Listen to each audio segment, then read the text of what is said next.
ఒక్క నిమిషం ఆగి ఆలోచించండి. ఎప్పుడైనా అనిపించిందా పక్కనోడు ఏం చేయకపోయినా వాడికి అన్నీ కలిసి వస్తున్నాయి. నాకు అంత రెక్కలు ముక్కలు చేసుకొని ఒక్క అడుగు కూడా ముందుకు పడటం లేదని, మన రాత ఇంతే అని కన్నీళ్లు పెట్టుకోని రోజు లేదా?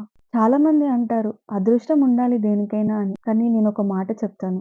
అదృష్టం అనేది ఎక్కడి నుంచో సడన్‌గా రాదు. అది మీ ఇంట్లోనే, మీ చేతుల్లోనే దాగి ఉంది. ఈరోజు ఈ వీడియోలో నేను చెప్పబోయే ఈ ఒక్క నిజం మీరు తెలుసుకుంటే రేపొద్దున మీరు చూసే ప్రపంచం మారిపోతుంది. మీ జోబులో డబ్బు, సమాజంలో గౌరవం ఇవి అడగకుండానే వస్తాయి. డబ్బు అంటే కేవలం కాగితం ముక్కలు కాదండి. అది మీ విలువ.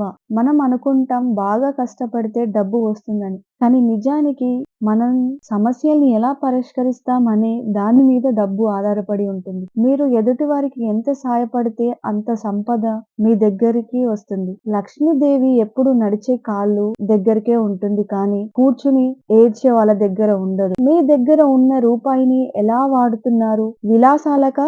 లేక మీ భవిష్యత్తును నిర్మించడానికా? ఆలోచించండి. చాలా మంది అడుగుతుంటారు. ఇంట్లో మా మాటకి విలువ లేదు. బయట నన్ను ఎవరు పట్టించుకోరు అని. ఒకటి గుర్తుంచుకోండి. మీ దగ్గర విజయం లేనప్పుడు మీ నీడ కూడా మిమ్మల్ని వదిలేస్తుంది. ఇది లోకం రీతి. మీరు ఎప్పుడైతే మీ మీద మీరు నమ్మకం పెంచుకొని 4 రాళ్ళు సంపాదిస్తారో అప్పుడు మిమ్మల్ని విమర్శించిన నోర్లు మిమ్మల్ని పొగుడుతాయి. గౌరవం అనేది అడుక్కుంటే రాదు. అది మనం సంపాదించుకోవాలి. మనం అదృష్టం అనే దేన్నైతే అంటున్నామో అదే నిజానికి కష్టం. సరైన సమయంలో సరైన అవకాశం కలవడమే. పొలం దున్నకుండా వాన పడితే ఏం లాభం చెప్పండి? వాన పడటం అదృష్టం అయితే పొలం సిద్ధంగా ఉంచుకోవడం మీ బాధ్యత. బద్ధకాన్ని వదిలేయండి.